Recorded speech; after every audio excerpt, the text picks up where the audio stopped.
Hello mga bossing! Welcome back to my channel. Kayo po ba mga bossing ko ay isa sa mga lagi nagpapapunta ng mga kakilala, mga bisita sa inyo pong tahanan? Ngayon pa mga bossing, alam niyo po ba, lalo na sa mga panahon ngayon, may mga tao na nakakaharap mo na akala mo ay okay kayo, nakangiti sa inyo, pero sa totoo ay hindi okay. Or kaya sobrang inggit sa inyo. Yan. Tapos, or kaya pagtalikod ninyo, sisiraan po kayo mga bossing. Nakaranas na po ba kayo ng ganyang sitwasyon?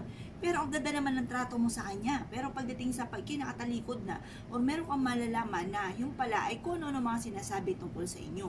Yan, isa po yan sa mga pagtanggap ng bisita, meron po akong ituturo sa inyo para kung ang taong ito man ay may masamang intention sa inyo, manalangin na masama, ay hindi po ito tatalab mga bossing. Or kaya po mga bossing, sa mga dumadaan sa harapan ng inyong tahanan dahil mayroon